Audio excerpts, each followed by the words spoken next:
नहमदुहु व नसल्ली अला रसूलिहिल करीम अम्मा बाद। आज चंद बातें शब बारात के हवाले से अर्ज़ करनी है कि इसकी फजीलत क्या है, इसमें करने के काम क्या हैं और किन कामों से बचना चाहिए, और वो कौन लोग हैं कि इस रात में भी जिनकी मग़फ़रत नहीं होती। सबसे पहली चीज़ इसकी फजीलत क्या है, तो हुज़ूर नबी करीम सल्लल्लाहु अलैहि वसल्लम ने इरशाद फरमाया कि शअबानुल मुअज़्ज़म की 15वीं रात का क़याम करो और इसके अगले दिन का रोज़ा रखो। यही वजह है कि खैरुल कुरून में आम तौर पर यह मामूल था कि इस रात का क़याम किया जाता था और अगले दिन का रोज़ा रखा जाता था। अब रात को जब क़याम करना है तो उसमें इबादत क्या करनी है, तो रिवायात के अंदर कोई भी ख़ास इबादत इस रात के लिए साबित नहीं है, बल्कि जितनी भी नफली इबादत हैं, नफिल पढ़ना,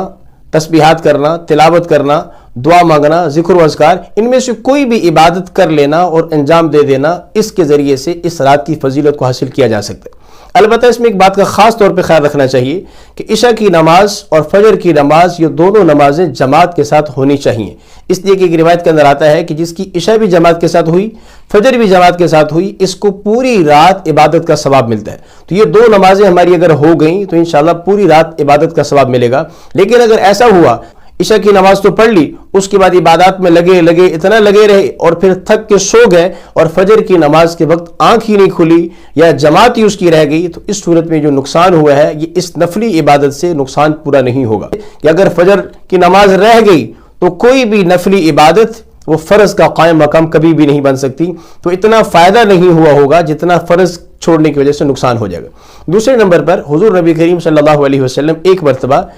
इस रात को जन्नतुल बकी में कब्रिस्तान में तशरीफ़ लेकर गए। लिहाजा हमें भी अपने शेड्यूल के अंदर कभी कभी इसको शामिल करना चाहिए कि कब्रिस्तान में जाकर मग़फ़रत की दुआ मांगी जाए, वहाँ पर जाकर अपनी मौत का इस्तेहज़ार किया जाए। इसके अलावा हुज़ूर सल्लल्लाहु अलैहि वसल्लम ने चंद लोगों का तज़किरा फरमाया मुख्तलिफ रिवायत में, जिसका खुलासा मैं अर्ज़ करता हूँ, और फरमाया कि इन लोगों की मग़फ़रत नहीं होती जब तक ये लोग ताइब ना हो जाएं, तौबा ना कर लें। नंबर एक फरमाया मुशरिक की मग़फ़रत नहीं होती,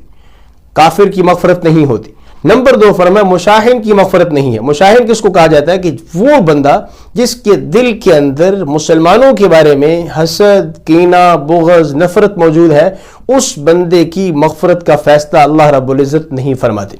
तीसरे नंबर पर फरमाया कि वो शख्स जिसके वालिदैन उससे नाराज़ हैं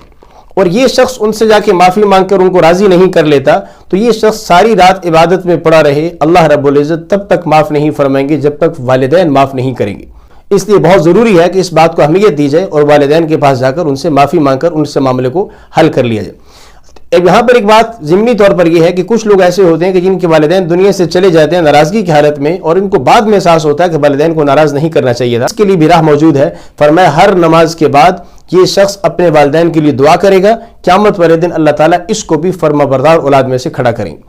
और उसके बाद फरमाया जो कता रहमी करने वाला है, यानी वो शख्स जो रिश्तेदारों के साथ ताल्लुक तोड़ के चलता रहता है या ताल्लुक तोड़ने का सबब बनता रहता है, इधर की बात सुनी आगे कर दी, उधर की सुनी उससे आगे कर दी, आपस में लड़ाइयां फसाद मचवा रहा है, ऐसा शख्स उसकी भी मग़फ़रत नहीं होती जब तक कि वो ताइब होकर अपने मामले को हल नहीं कर लेता। इसके बाद फरमाया जो काते ताल्लुक ही करने वाला है, यानी वो रिश्तेदार नहीं भी हैं लेकिन हम कहीं पढ़ते हैं, हम कहीं पढ़ाते हैं, कहीं काम करते हैं, दोस्त अहबाब हैं, उनके साथ कहीं अनबन हो गई और उसके बाद नाराज़गी होगी और 3 दिन से ज़्यादा नाराज़गी चल रही है, भले वो रिश्तेदार नहीं हैं, फिर भी इनके दरमियान में सुलह का होना ज़रूरी है। अगर एक मुसलमान दूसरे मुसलमान के साथ नाराज़ है तो फरमाया कि ये भी अल्लाह की रहमत से महरूम रहता है। इसके बाद फरमाया जो जादू करने वाला है या जादू करवाने वाला है, इन दोनों की मग़फ़रत नहीं होती जब तक ताइब नहीं हो जाते। इसके बाद फरमाया जो ज़िना का आदी है और ज़िना से भी तौबा नहीं कर रहा है, और शराब का आदी है और शराब से तौबा नहीं कर रहा है,